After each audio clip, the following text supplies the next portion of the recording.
Udaipur, Rajasthan. Raghuvanshi palace में साहित्य को शांत देखकर अनामिका खड़ी हुई और उसकी तरफ बढ़ते हुए बोली, तुमने बताया नहीं मुझे कि तुम क्या छुपा रहे हो। तुम्हारे एक्सप्रेशन ऐसे क्यों हैं जैसे तुम सच में कुछ छुपा रहे हो। साहित्य कुछ पल रुककर बोला, रियली, तुम्हें मेरे एक्सप्रेशन पढ़ने आते हैं। अनामिका उसके सामने रुकते हुए बोली, जिस इंसान के साथ हम रह रहे होते हैं वो कहीं ना कहीं समझ आने लगते हैं। क्या छुपा रहे हो तुम, मुझे दिखाओ। ये सुनते ही साहित्य ने एक गहरी सांस ली और उसने अगले ही पल वो रोज सीधे अनामिका के सामने कर दिया। अनामिका बिना कुछ बोले उस रोज को देख रही थी। तभी साहित्य उससे बोला, कुछ ज्यादा सोचने की जरूरत नहीं है, ये रैंडम नहीं है, ये हमारी 3 महीने की एनिवर्सरी है, तो तुम्हारे लिए लाया हूँ। कोई प्रॉब्लम तो नहीं है और आई होप कि तुम्हें रोज पसंद होंगे। अनामिका साहित्य के हाथ से रोज लेकर बोली, पसंद है, बहुत पसंद है। और गुलाब किसे पसंद नहीं होते। Well, happy 3 month anniversary mister साहित्य रघुवंशी। मेरे दिमाग से तो ये निकल गया था।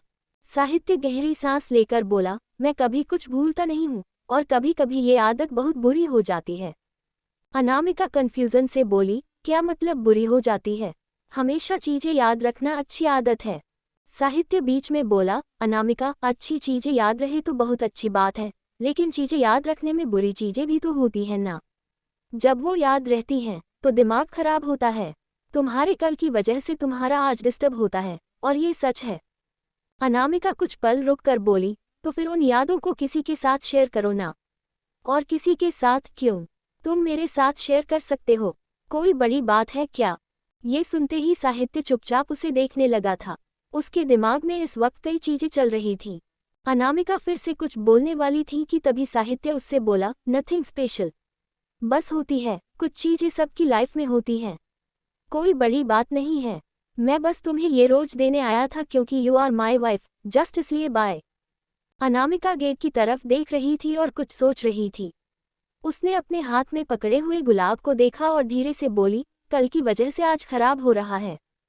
बोलते हुए वो जाकर बेड पर बैठी और कुछ सोचने लगी। इधर मुंबई में मिरांश आराम से दीवार से टिककर गद्दे पर बैठा हुआ था और रिदम उसके पैरों के बीच में बैठी हुई थी। उसकी पीठ मिरांश के सीने से टिकी हुई थी। साथ ही उसके हाथ में एक बुक थी जिसे वो पढ़ रही थी और मिरांश उसके बालों में अपनी उंगलियां चला रहा था।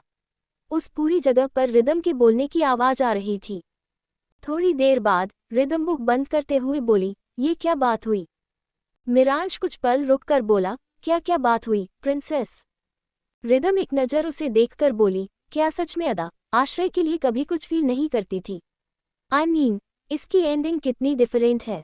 एक लड़का उसके प्यार में मर गया और वो उसके भाई के साथ खुश है। बहुत अजीब नहीं है?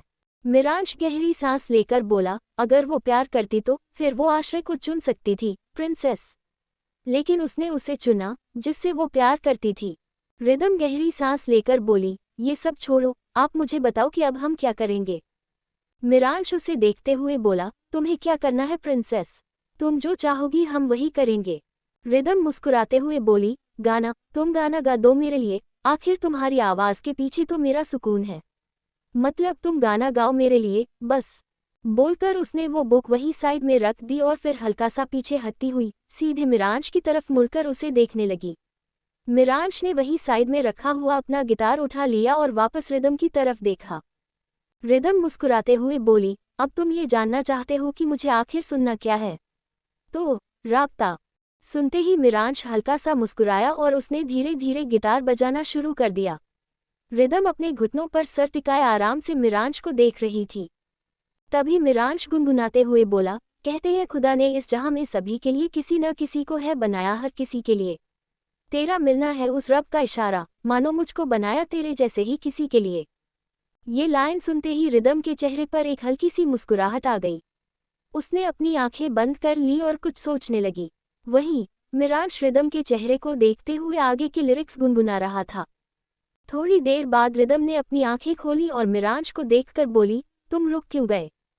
मिरांश उसे देखते हुए बोला, प्रिंसेस, गाना एक लिमिट तक होता है, उसके आगे खत्म हो जाता है। माना कि तुम गाने में आवाज में खो गई, पर जो शुरू होता है वो तो खत्म होता है। रिदम मुस्कुराते हुए बोली, पर मुझे ये गाना बहुत पसंद है। बोलते हुए वो मिरांश को देख रही थी। मिरांश ने अपना गिटार वहीं साइड में रखा और हल्का सा आगे बढ़ा। रिदम अभी भी चुपचाप उसे देख रही थी जब मिरांश अचानक से बोला, प्रिंसेस, तुमने मुझे सच में माफ कर दिया है ना? रिदम मुस्कुरा कर बोली, ऑफ कोर्स माफ कर दिया। अब तुम मुझे ये सवाल बार बार पूछना बंद कर दो, क्योंकि तुम्हें वही जवाब मिलेगा जो तुम सुनना चाहते हो। अब हम बाहर चले। उसकी बात सुनकर मिरांश ने कोई जवाब नहीं दिया, वो चुपचाप खड़ा हो गया। रिदम भी उसके साथ खड़ी हुई और फिर वो दोनों बाहर चले गए। बाहर बेडरूम में आते ही मिरांश ने वापस से वो दरवाजा बंद कर दिया और अब वो दरवाजा वापस दीवार की तरह बन चुका था। रिदम वॉशरूम जा रही थी कि तभी मिरांश ने उसका हाथ पकड़कर बोला, प्रिंसेस। रिदम उसे देखकर बोली, हाँ पति। उसकी आंखों में देखते हुए मिरांश ने कहा, आई लव यू। उसकी बात सुनते ही रिदम के दिल की धड़कन बढ़ चुकी थी। प्यार तो रिदम के दिल में भी था और इजहार भी वो करने वाली थी, पर इजहार से पहले कुछ ऐसा हो गया कि उसका इजहार बीच में रुक गया था और अब दिल चाहता था कि इजहार हो जाए। रिदम को एकदम से अपने पास खींचते हुए मिरांश ने फिर से कहा, I love you princess. I just really love you. Rhythm बेहद धीमी सी आवाज में बोली, आई लव यू टू पति। ये सुनते ही मिरांश कुछ पल के लिए फ्रीज हो गया। वो चुपचाप उसकी आंखों में देख रहा था। तभी रिदम मुस्कुरा कर बोली, आई लव यू पति। प्यार हो गया है तुमसे, बहुत ज्यादा प्यार हो चुका है तुमसे। बोलते हुए वो मिरांश की आंखों में देख रही थी। मिरांश एकदम से रिदम से दूर होकर बोला, फिर इसलिए प्रिंसेस तुम ये बोल रही हो कि तुम्हें मुझसे प्यार हो चुका है? मिरांश रघुवंशी से रिदम सिसोदिया प्यार करती है, वही रिदम सिसोदिया जो उसकी शक्ल भी नहीं देखना चाहती थी, राइट? रिदम मुस्कुराते हुए बोली, शक्ल नहीं देखना चाहती थी, लेकिन आज इस शक्ल के बिना मेरी जिंदगी अधूरी लगती है। कभी किसी ने सोचा नहीं होगा, पर कहते हैं ना, ऑपोजिट अट्रैक्ट। प्यार हो गया है, और वो भी बहुत ज्यादा, इतना कि अब तुम्हारे बिना रह नहीं सकती। तो पति, मैं बहुत प्यार करती हूँ तुमसे, बस और हमेशा करती रहूंगी। बोलकर वो तुरंत वॉशरूम भाग गई। उसके जाते ही मिरांश वहीं बेड पर लेट गया। उसके दोनों पैर बेड से नीचे लटक रहे थे और वो सीलिंग की तरफ देखते हुए मुस्कुरा रहा था। मिरांश धीरे से बोला, यही तो साजिश होती है, और यही तो मोहब्बत होती है। फाइनली तुमने कन्फेस कर लिया, प्रिंसेस। 3 महीने, सिर्फ और सिर्फ 3 महीने लगे मुझे तुम्हें पूरी तरीके से अपना बनाने में। तभी तो मैं कहता हूँ कि अगर मैं चाहूँ तो वो कर दूँ, जो कोई सोच नहीं सकता, लेकिन बस मेरे करने की देर होती है। बोलते हुए उसके चेहरे पर कोई एक्सप्रेशन नहीं थे। वहीं दूसरी तरफ अनिरुद्ध इस वक्त एक कमरे में थे, जो कमरा किसी और का नहीं बल्कि मानवी का थी, मिरांश की मां का। अनिरुद्ध की नजरें कमरे में चारों तरफ घूम रही थीं क्योंकि आज पता नहीं क्यों उन्हें मानवी की बहुत याद आ रही थी। अचानक अनिरुद्ध की नज़र एक फोटो पर ठहर गई, जो फोटो मानवी और सुशांत की थी, उनके कॉलेज टाइम की।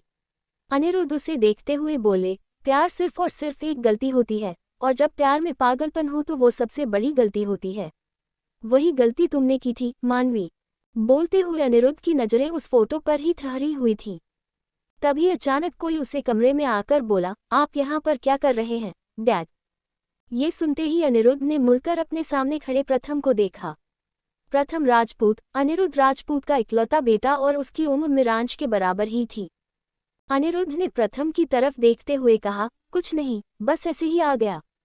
बोलकर वो तुरंत वहां से निकल गए। प्रथम ने एक बार अपनी नज़र चारों तरफ घुमाई और फिर वो भी अनिरुद्ध के पीछे चला गया। अनिरुद्ध सीधे नीचे हॉल में पहुंचे, तभी प्रथम तेज आवाज में बोला, आर यू सीरियस, डैड? बार बार खुद को परेशान क्यों कर रहे हो आप, वो भी उनकी तस्वीर देखकर जिनकी तस्वीरों से आपको प्रॉब्लम होती है। अनिरुद्ध उसकी तरफ मुड़कर बोले, प्रथम, वो मेरी बहन है।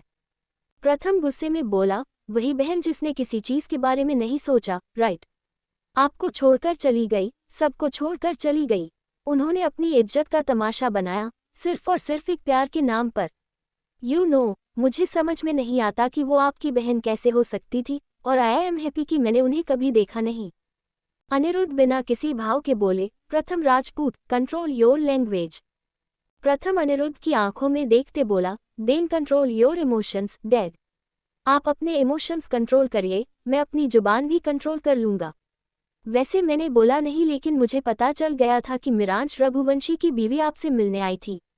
मैं जान सकता हूं कि वो हमारे घर में क्या सोच कर आई थी। अनिरुद्ध गहरी सांस लेते हुए बोले, मानवी और मीनल के बारे में जानने आई थी। प्रथम बीच में ही बोला, और आपने बता दिया? आप इतने अच्छे हो कि किसी ने आपसे कुछ पूछा और आपने आकर सीधे सीधे बता दिया। सीरियसली। अनिरुद्ध कुछ पल रुककर बोले, कोई और ऑप्शन नहीं था, और उसे ये सच्चाई पता चलनी थी, आज नहीं तो कल। प्रथम, वो कोई ऐसी वैसी लड़की नहीं है। रॉयल प्रिंसेस है वो, नैना और समर्थ की बेटी है। बोलकर वो तुरंत वहां से चले गए। प्रथम अभी भी अपनी जगह पर खड़ा था और कुछ सोच रहा था। वो धीरे से बोला, नैना और समर्थ, इसका मतलब समर्थ सिसोदिया और नैना सिसोदिया। बोलते हुए वो कुछ सोच रहा था। रात का वक्त, रिदम और मिरांश इस वक्त बेडरूम में सोफे पर बैठे हुए थे। वो दोनों खाना खा चुके थे। रिदम आराम से मिरांश के कंधे पर सिर रखे बालकनी से बाहर चांद की तरफ देख रही थी। उनका सोफा जिस एंगल में था वहां से चांद साफ नजर आता था। रिदम अचानक से मिरांश से बोली, पति, मुझे तुमसे कुछ पूछना है। मतलब, अगर मैं तुमसे पूछूं तो तुम नाराज तो नहीं होंगे ना? मिरांश चांद की तरफ देखते हुए मुस्कुराया और बोला, depends on your question, princess. Rhythm ने थोड़ा और संभल कर कहा, अब तो मुझे लग रहा है कि तुम पक्का नाराज होने वाले हो, पर सवाल जरूरी है। मुझे जानना है कि आखिर बात क्या है।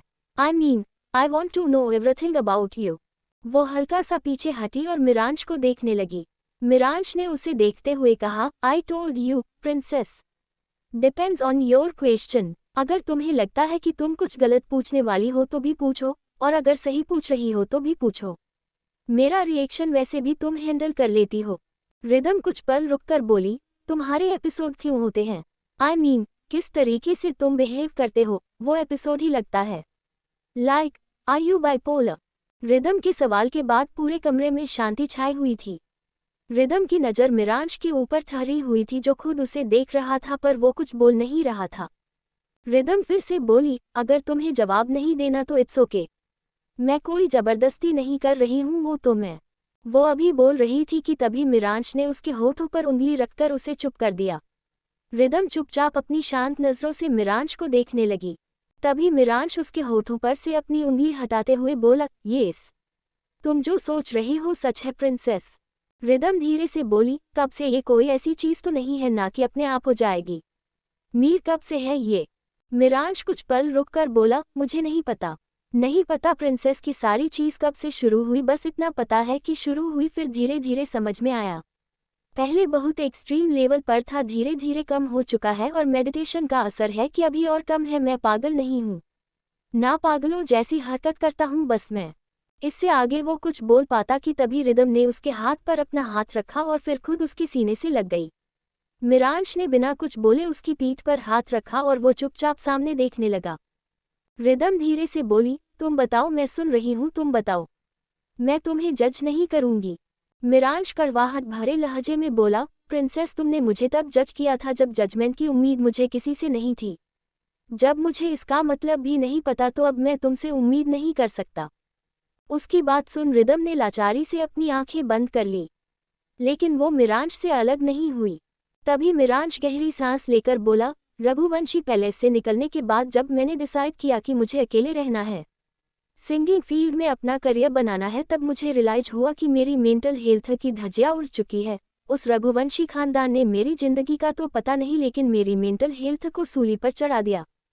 रिदम एकदम से उससे अलग हुई और कंफ्यूजन से उसे देखने लगी। तभी मिरांश उसके गाल पर हाथ रख कर बोला, नहीं समझोगी प्रिंसेस, नहीं समझ में आएगा तुम्हें मैं क्या कहना चाहता हूँ। बोलकर उसने एक बार रिदम के फोरहेड पर किस कर लिया और फिर खड़ा हो गया। तभी रिदम उसका हाथ पकड़कर बोली, तुम समझाओगे तो समझ जाऊंगी, और अगर तुम नहीं समझाओगे तो मैं खुद पता लगाऊंगी। तुम्हें पता है कि मैं शांत नहीं रह सकती, और जब बात तुम्हारी आएगी तब मैं शांत नहीं रहूंगी। कॉज आई लव यू, पति। मिरांश उसकी तरफ मुड़कर बोला, बिलीव मी प्रिंसेस, तुम बहुत नाजुक हो। मेरी सच्चाई समझने के लिए तुम मुझे जितना जानती हो उतना अच्छा है। तुम्हारा पति तुम्हारे लिए अच्छा है, तुम्हारा पति दुनिया के लिए बहुत बड़ा रॉकस्टार है, बस इससे आगे बढ़ने की जरूरत नहीं है। बोलकर उसने रिदम से अपना हाथ छुड़ाया और सीधे जाकर बेड पर लेट गया। रिदम चुपचाप मिरांश को देख रही थी, वही मिरांश बालकनी की डायरेक्शन में देख रहा था। वो मन में बोला, कम ऑन प्रिंसेस, जल्दी आओ, कितना टाइम लगाओगी? रिदम एकदम सोफे से खड़ी होकर मिरांश के पास चली गई। वो धीरे से मिरांश के पास लेती और उसे पीछे से हग करते हुए बोली, आई एम सॉरी, मैं फिर से कोई ऐसा क्वेश्चन नहीं करूंगी जिसकी वजह से तुम्हें प्रॉब्लम हो, पक्का। उसकी बात सुन मिरांश के चेहरे पर एक तिरछी मुस्कान आ गई। यही तो सुनना चाहता था वो। मिरांश ने रिदम के हाथ पर अपना हाथ रख लिया, जो हाथ उसके सीने पर था वही। उसके ऐसा करते ही रिदम हल्का सा मुस्कुराए और उसने अपनी आंखें बंद कर ली। थोड़ी देर बाद मिरांश रिदम की तरफ मुड़ा और उसके चेहरे की तरफ देखते हुए बोला, यही तो चाहिए मुझे प्रिंसेस।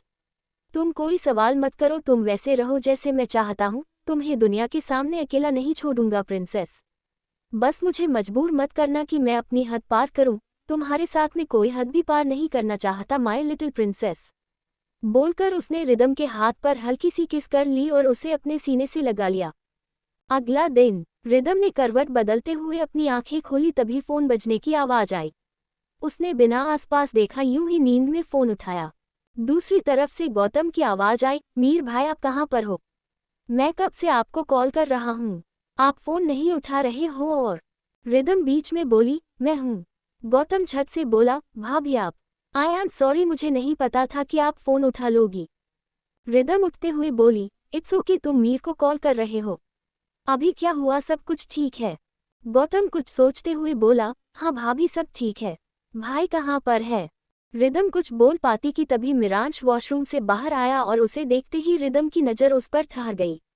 इस वक्त मिरांश ने सिर्फ और सिर्फ एक टॉवल रेप किया हुआ था और वो अपने बाल को दूसरे टॉवल से रब करते हुए क्लोजेट की तरफ जा रहा था। रिदम धीरे से बोली, कितना हॉट है ये बंदा। ये सुनते ही गौतम के हाथ से फोन गिरते गिरते बचा। गौतम हिचकिचाते हुए बोला, भाभी आप क्या बोल रही हो?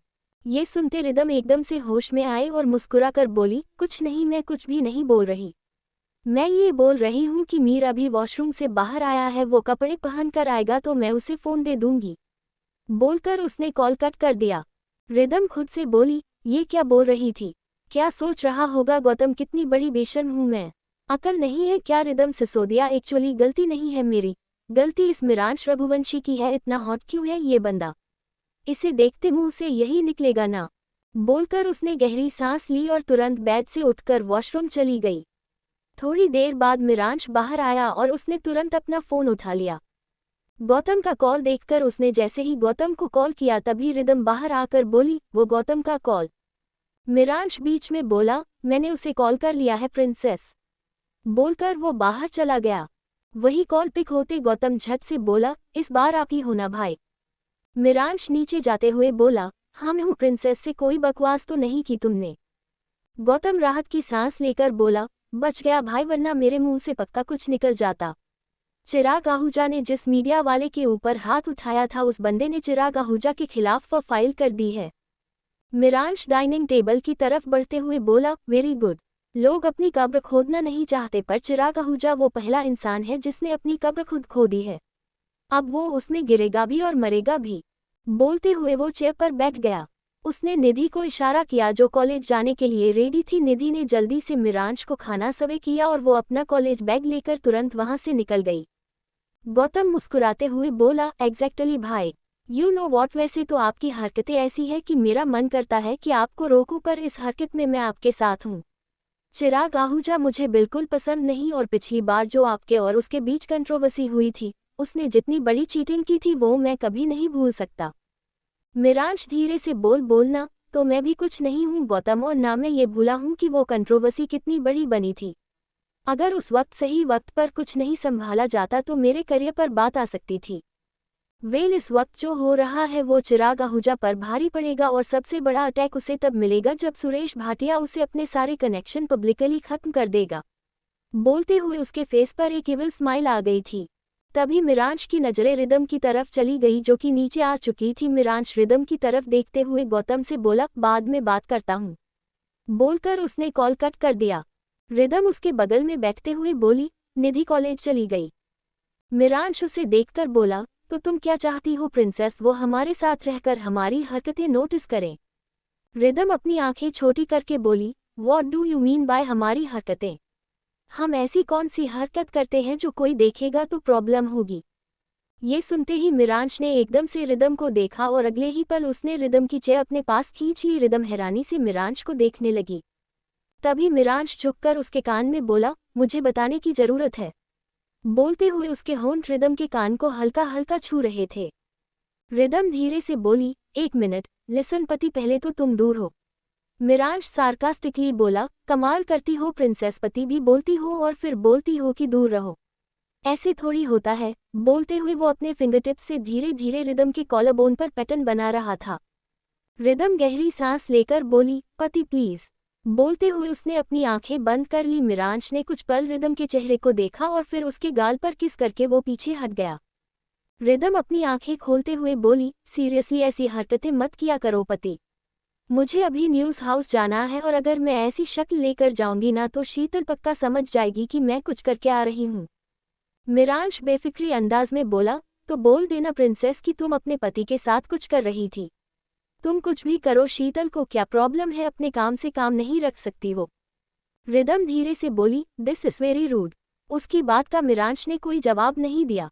वहीं दूसरी तरफ उदयपुर में रघुवंशी इंडस्ट्रीज साहित्य कॉन्फ्रेंस रूम में था और इस वक्त एक मीटिंग चल रही थी कि तभी अचानक से रूम का दरवाजा खुला और देव अंदर आया।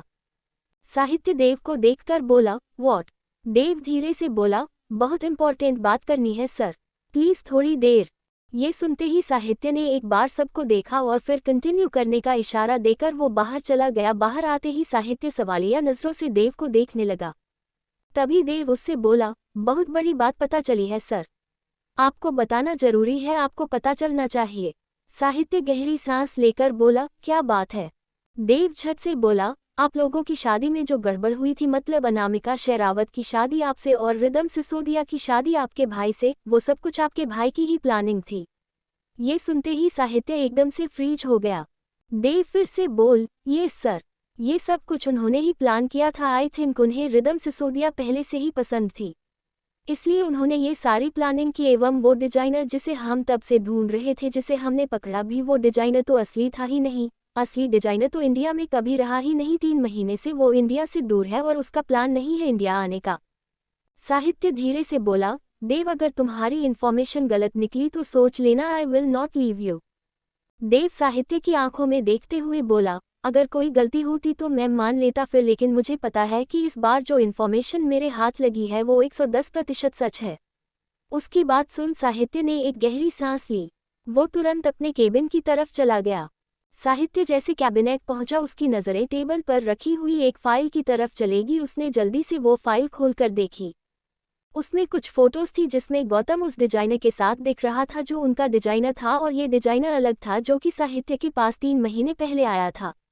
देव भी अब तक वहां पर आ चुका था। वो साहित्य को देखकर बोला, मिरांश रघुवंशी ने ये सारी प्लानिंग आपको समझ कर की थी। अनामिका से शादी करने का उनका कोई प्लान नहीं था, एवं अनामिका शेरावत और। साहित्य बीच में बोला, अनामिका बीवी है मेरी, देव इज्जत के साथ बात करो। अगर मैं तुम्हारा सर हूं तो मेरी बीवी तुम्हारी क्या लगेगी, मुझे तुम्हें बताने की जरूरत नहीं है। देव धीरे से बोला, आई एम सॉरी सर। तो जिस दिन अनामिका मैडम और मिरांश रघुवंशी की एंगेजमेंट थी, उस दिन मिरांश रघुवंशी वहां से चले गए थे। वो सीधे रघुवंशी पैलेस गए थे जहां पर वो रिदम सिसोदिया से मिले थे। उद्धरण चिन्ह। उसी दिन उन्होंने सारा कन्फेशन कर दिया था और ये बात रघुवंशी पैलेस के ही नौकरों से पता चली जो वहां पर काम करते हैं एंड जो उस रात वहां पर मौजूद थे। देव की बात सुन साहित्य ने कसकर अपने हाथों की मुट्ठी बना ली। उसे वो रात याद आ गई जब उसने खुद रिदम को रघुवंशी पैलेस छोड़ा था और मिरांश को ढूंढने के लिए दूसरी तरफ गया था। देव साहित्य का रिएक्शन देखकर बोला, एक और खास बात सुनेंगे सर? उसकी बात का साहित्य ने कोई जवाब नहीं दिया। देव कुछ पल रुक कर बोला, rhythm Sisodia reporter just event में गई थी। वहां पर उन्होंने मिरांश रघुवंशी के साथ ऑलरेडी एक नाइट स्टैंड किया था। उसकी बात सुन साहित्य हैरानी से उसे देखने लगा।